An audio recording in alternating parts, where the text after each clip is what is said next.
Hey guys, so it's a Saturday. I just got finished making a hodgepodge of things for lunch because I've got a picky family and everybody wants something different. And I'm about to get started on dinner. And tonight I'm making a Persian stew called khoresh de badamjun, which is an eggplant stew. And we usually have that with rice. So I figured it would be a great time to finally film the how I make my Persian rice video. And so here we are. First things first, the type of rice that I'm using today, I will put a picture of it right here. I believe it's called Ocean Pearl and it comes in a yellow bag. And you should be able to find it in any local Mediterranean, Middle Eastern market, or any type of long grain basmati rice would work just fine. We Persians usually enjoy a long grain rice rather than a short grain rice. So that's the rice I'm using. I keep it in my little Tupperware here. I don't have the bag. And keep it in my pantry. And today we're gonna be cooking about 3 cups of rice. So I'll measure that out and then we're gonna rinse it, wash it. I'll show you guys how I do that and we'll go from there.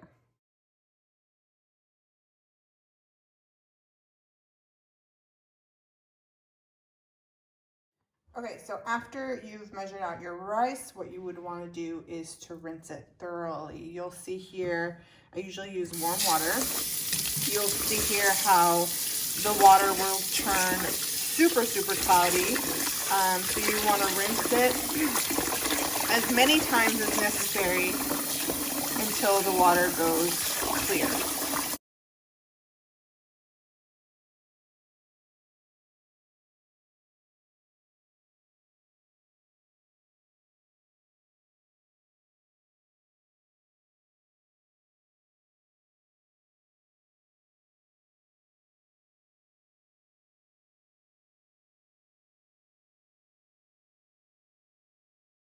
I had to watch it 5 times before I could get it fully clean, so to speak. So from here, you can start your pot of water to boil and get to cooking. I have seen people I'm gonna be completely honest here. This is the way I do it. This is the way that works for me. I'm sure your mom probably does it differently or a Persian chef may do it differently, but this is how I do it. Sometimes you can soak it in salt water. I think when you soak it in salt water, the cooking time is lessened. Again, don't quote me on this. I'm not sure if they salt this water and let it soak, if they don't pour salt in their pot. However, the way I do it, usually I go straight from here to my boiling water. Sometimes I will let it soak in warm water like this just for a short while I get everything going. I will not add salt to this because, like I said, salting my boiling water just works for me. I know what I'm doing in that aspect, so I don't salt this water. Anyway, next step, get our pot and water boiling. Alrighty guys, so this is a 5-quart pot. The bottom is about 10 inches in diameter. I've poured about 3 quarts of water in there. I've drained the water out of the rinsed rice. We're gonna salt this liberally. I just use a table salt, nothing fancy. A lot of salt. Cover the bottom, basically. So about that much salt. Again, sorry, I don't measure anything out. I just go with it. There you go. That's the salt. You want to cover the pot. Turn it up on, hello, my little helper here. Turn it up on high. Once it comes to a boil, we're going to pour the washed rice in and boil it for 8 minutes. All right, I'm going to try a fancy time-lapse video here.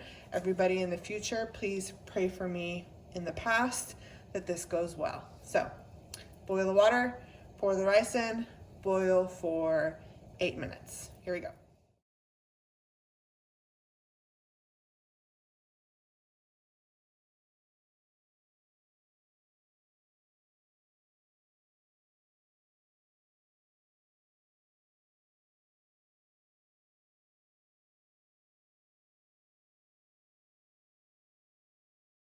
All right, my 8 minutes is over, so I'm gonna take this over to the sink and strain it. I'll show you guys that little process as well, and then I will show you what's next. All right, so we got my strainer and the sink, and it's a tight strainer, so the rice won't go through. Just strain the rice. Take my pot, pour a little bit of water in, get the rest of that rice that's stuck to the bottom. Pour that over. And then from here, what I'm going to do is fill up my pot with a little bit of water, just to kind of cover the bottom. And I will take it back to the sink and show you guys what I do from there. Like I said, back to the sink, back to the stove. Hopefully you know what I mean. All right, so there's water at the bottom of the pot there, just enough to cover the bottom. And we're going to add, I use canola oil here. You could use vegetable oil. I'm gonna add some oil to the bottom, again a generous amount, because we're gonna make our tahdig, which basically translates to bottom of the pot. And there's different versions of tahdig that you can use. I've always done a flour tortilla. This is a burrito size flour tortilla that I will place in there. Some families traditionally will do potatoes, others will just do a rice tahdig. This is what I grew up on and what I always use. My family enjoys it, I love it. So oil, water, you saw me kind of shake it up there so it gets mixed up. I put the pot, the stove on high. Now I have a gas stove. Electric stoves might be different. It's something that you are going to have to play around with and see what works best with the stove that you have. Like I said, mine is gas stove. I put it on high. I get this water and oil mixture bubbling, and I will place my flour tortilla at the bottom. From there, I will pour the rice over it. You'll see that I will make it into a dome shape in here, and I will poke holes into the rice. You'll see me do all that. The reason being is that the rice was boiled for 8 minutes. It's kind of at what I guess you would call an al dente. Still a little, it's got a little bite to it. So what's going to happen is once we put it in the stove, it's going to steam. Like this water is going to steam in there. And what we're going to use on our lid is what they call a damkoni, which kind of looks like this. It just kind of comes over the pot. Now this is this came from Iran. Somebody brought it for me, but you could easily just use a dish towel or several paper towels. That's an important step because you want the rice to steam in there. So yeah, you hear the oil and water going. We're going to put in our tortilla. I'm going to give it one more little shake to kind of mix the water and oil.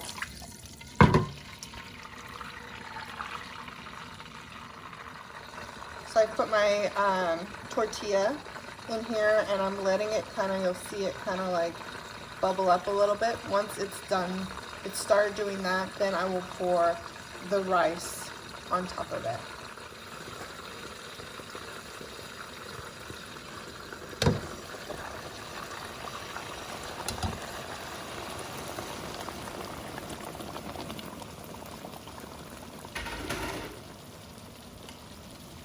Alright, so I'll kind of straighten everything out, and then I'll just go around with my wooden spoon and kind of just bring the rice to the center to make more of a dome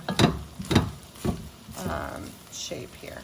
So hopefully you can see that well. Then from here, like I said, I will poke holes all around with the tip of my wooden spoon here. This will kind of let the steam distribute through all the rice. You can hear it sizzling. That's about the time where you want to cover it. You're going to cover it, you're going to leave it alone. So don't forget, this is a damkoni. If you've got a damkoni, there used to be an Etsy shop with a lady that used to make them and sell them. If I can find it, I'll link it. But if you don't have one of these, just use a dish towel, or like I said, several paper towels. You want something that's going to keep the steam in there.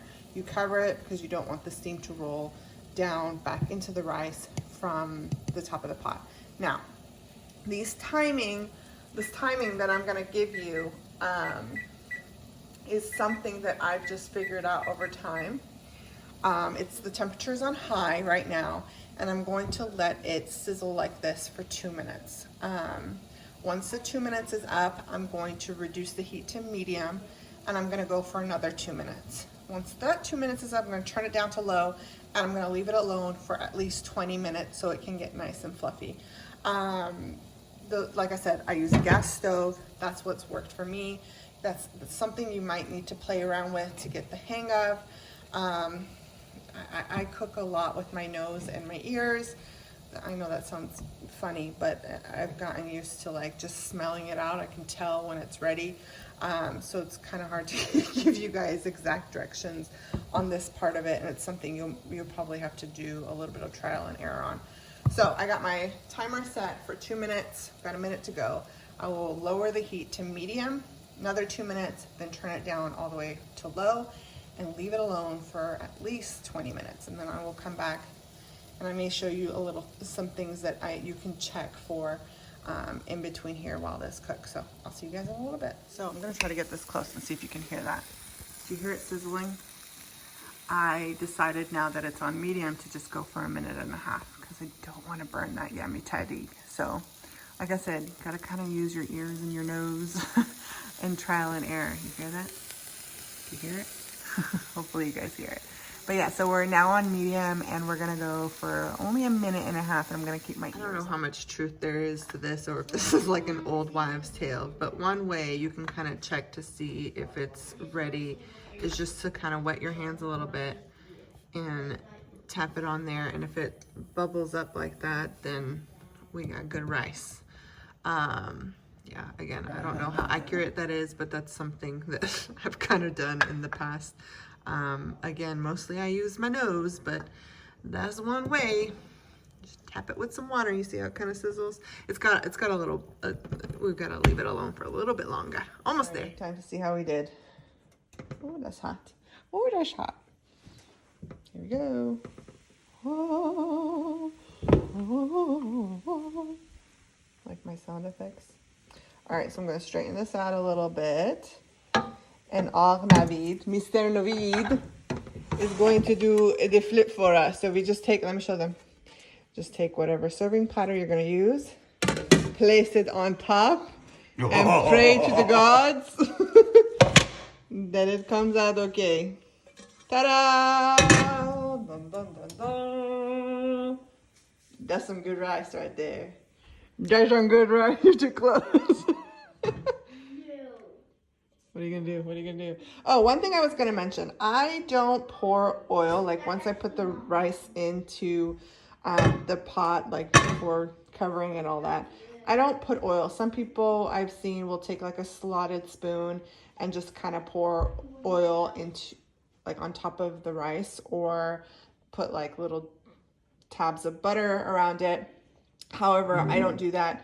I need to cut this before it steams so much, so I will continue this in just a second. Let me pop up my phone and show you guys how I cut my tahdig. The reason why I was rushing to get this cut is because the rice is steaming under there, and if you let it steam without escaping, your tahdig will lose its crunchiness. So I just take some hot kitchen shears and cut the tahdig down and let the steam escape. Anyway, so what I was saying, I don't pour any kind of fat on top of my rice when I am cooking it. However, feel free to leave some butter on your table, and people can just kind of put a tab of butter onto their plate and then serve the rice on top of the butter, and the butter will melt, and you can kind of mix that in to just give it a little bit more flavor. Like I said, I don't add it to my rice, just let people add it as they would like. And that is our fluffy Persian rice. Let me kind of show you guys up close and personal here. Look how delicious that looks. Nicely separated, not mushy. Perfection. Ooh la la. Alrighty. I hope you guys enjoyed that and learned something. I will talk to you later. Bye.